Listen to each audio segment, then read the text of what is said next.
Hey guys, it's Matt, Prime Analog Records. I haven't been here for a while. Kind of explain a little bit of that, but as you can probably hear and see, I've got a whole new setup with the camera and a real microphone up here and all that kind of stuff. But anyway, I haven't been here for a while because I had a very close to my heart death. My father passed away. But anyway, he really liked the stuff I was doing, and he got to see what I was doing and stuff like that. So anyway, let me get started with just some stuff. I got to tell you, just to start out with, I picked a huge collection. Wasn't huge, not like record store huge, but I mean there's probably over 1,000 records, and I went through a whole. I mean, I touched every one of these, and my brother-in-law called me and told me, he said he found a storage unit that had a bunch of records in it, and I met him over there at 9 o'clock in the morning. I figured for sure I'd only be over there probably for 30 minutes max, and I ended up being there till 1:30, and went through and touched actually every record there, and I checked the condition of the record and all that kind of stuff takes time. But anyway, long story short, I've got hundreds of records to show you. We're definitely not going to go through those today. What we're going to go through is basically where I left off before, and if I doubled up on some of these, I apologize, but we'll start really cranking out some good videos for y'all coming soon. I've got some new ones that I have not shown, and then some others that I might have shown. So I'm not sure. I hope I haven't. I hope I didn't double up. But anyway, without any further blowing about it, let's start out with Puddle of Mud. This is a great album. These guys were actually found by this album is probably 30 years old. No, it's probably 20 years old. But Fred Durst, Limp Bizkit, up in Jacksonville, found this band and actually got them signed to Interscope. And they did pretty well. I mean, there's a bunch of really good songs on this album that are really, they're pretty hard. It's very grunge. There's no question about it. You either love it or you'll hate it. But I obviously love it, and there's some really good stuff on here. All right, so that's one. Here's another one right here. I'm going to show two right together here because I don't know if I showed these two before. I recently got this one. This is a 1980s, and this guy does a couple of songs on here that this guy does the same song. He wrote them, but he made them something special. I really, this is Ricky Peterson. Ricky Peterson's a very, very well-known arranger, director, keyboardist for lots and lots of jazz acts and things of that nature. But now we have Bill LaBounty. He's so soulful. He sounds kind of Bill Wither-ish. So I really love it. But he wrote these songs that I was telling you about, like "Living It Up." There's one song on here, and then "Look Who's Lonely Now," and they're both amazing songs. But the way that Ricky Peterson did these songs, he really made them his own, and he made them the way I think that it should sound because of what the content is. They're love songs, and they're heartbreak songs and stuff like that. And I'm kind of into that. I'm not a big heavy metal guy like a lot of you guys are that I follow. That I try to. I learn as much as I can from Aaron Muth Alamere and from all you guys. I mean, Witcher, Profi, JC.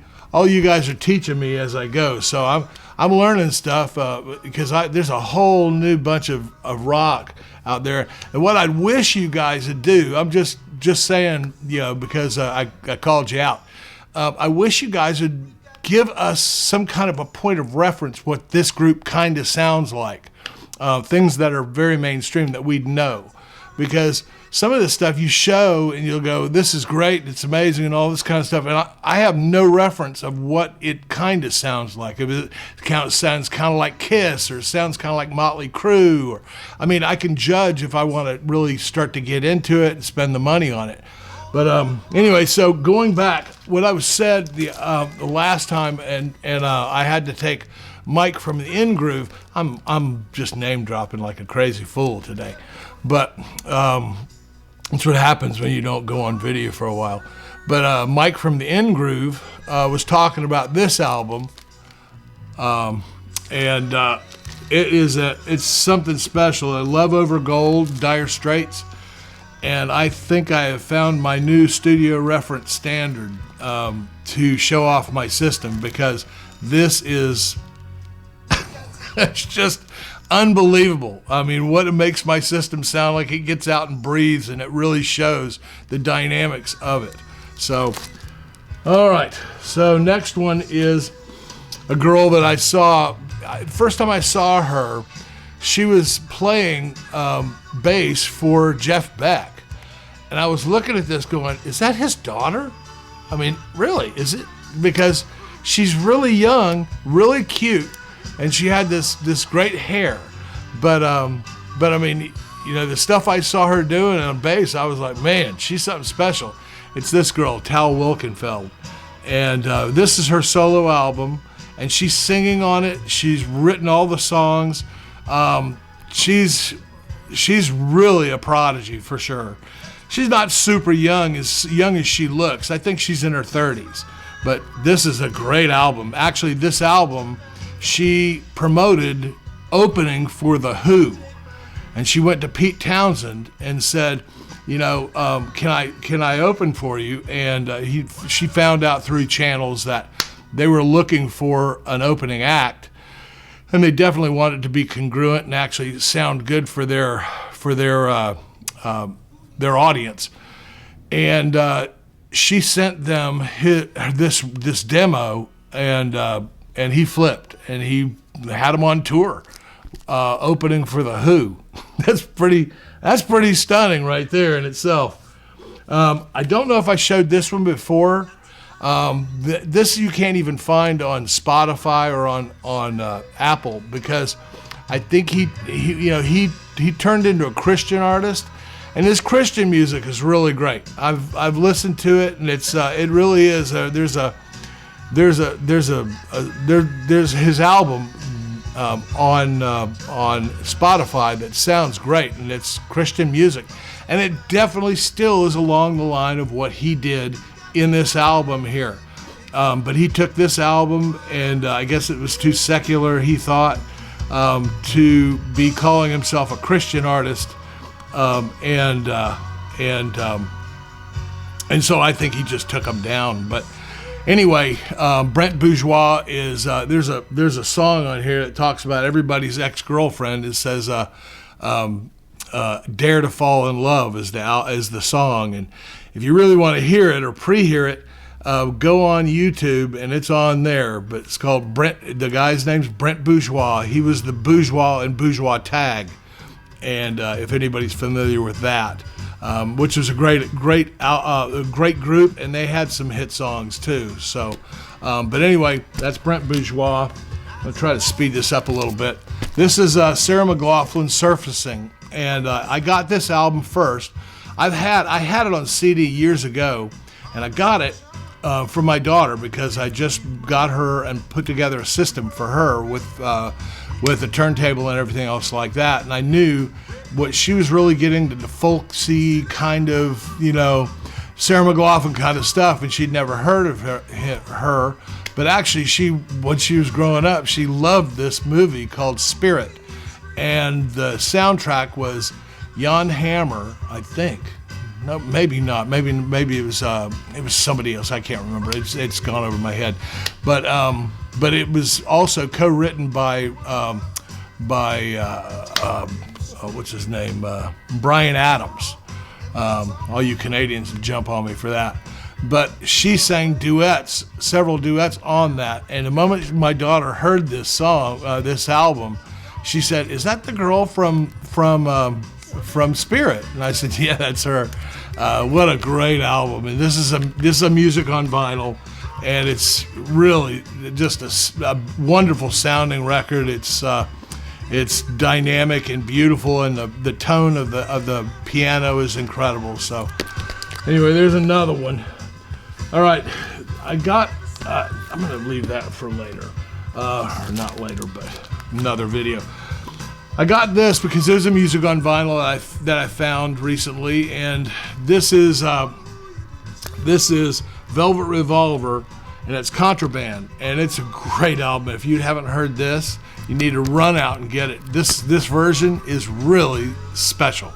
It sounds spotless. There's no ticks, no pops, no nothing. It's got plenty of dynamics in it, and it's just a really strong album.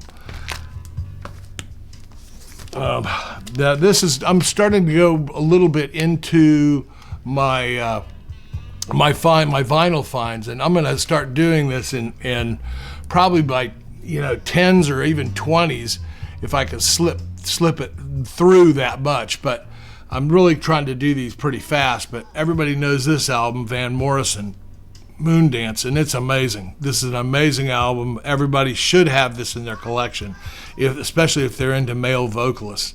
This is a master class. JC, I found one. So you don't have to look for it anymore for me. I found a really great copy. It's really spotless. It's beautiful. It's in great shape. I ultrasonically cleaned it, and it's like new. So I appreciate you looking, though, buddy. But this is Saturday Night Fever, and everybody probably anywhere near my age has this in their bunch. This is Bee Gees, some of the Bee Gees, probably the Bee Gees' best work. So this is Disraeli Gears, and it's spotless copy, and the reason why is because it's a new one. But I found in this bunch of records, I found the record that's the original. And that's what this is right here. This is a new so this is a new copy, but all the graphics it's a gatefold and everything just like the original. However, I haven't even listened to the vinyl on it because I'm into the OGs, as you guys already know. I'm just an OG freak. So, but anyway, that's a great thing. Here is a crazy find that I found. This you guys who are Prince fans out there, Chris Prophy and Witcher and all of you guys that are, and JC too. You guys are Prince fans, and this is amazing. You'd never think it, but this is a great album. And if you don't have this and you're a Prince fan, you are missing something, because this is amazing work by this man. Unbelievable. All right, I'm going to save that too, because I'm going to do a whole video on Michael Franks. Michael Franks is one of my favorite vocalists, and I'm going to do a whole video with some needle drops and stuff like that. And I found this in this collection too. Look how spotless this is. This is in absolutely perfect condition. It's crazy how amazing this condition is. It's sharp corners, everything. So that's great to add to the collection. I know I'm all over the board here. This Little River Band Greatest Hits. I've never been a real big Little River Band fan, but a Greatest Hits will do me just fine for my collection. All right. And you guys are going to laugh at me for this one, but here's the thing. You got to realize I was a DJ back in the late 80s, and I played at kind of a dive bar. I spun records at a dive bar, and it was a biker bar too. And there's all kinds of crazy people. Of course, they loved what I'm playing in the background, which you can hear, Bob Seger, and they always wanted me to play Turn the Page. But also around that same time, this album came out, Loverboy, and everybody loved this too. There was a lot of great things, and working on it's Working for the Weekend. And And it is everybody loved this. Everybody loved this. I had so many requests for this all the time. So that's Loverboy. And then I'm going to stop on this one, but this completes my Soundgarden collection, and this is a big hitter. I've got a little bit of damage up in here, a little down here, but I'm telling you, the records are spotless on this. This is probably what I think is the best Soundgarden album that they ever did. I know that's a tough sell to say that, because Cochise is a pretty amazing album. Their debut album was a pretty amazing album, but this is pretty amazing. And Chris Cornell, rest in peace, did this album something special. So anyway, that's my video. I've got to get my remote working. I want to just go ahead and thank you guys for sticking with me, and I've got a lot more stuff coming soon. I don't plan on taking any more hiatuses like that, and I hope to get to see you guys soon. I got to get my remote control working. It's not working, so I don't know what this is, but I've got to work on that. So I'll figure it out as I go. Okay. Like and subscribe if you can, and if you've hung with me this long, just give it a like and a subscribe. It does help the channel grow, and I'll see you soon. Okay.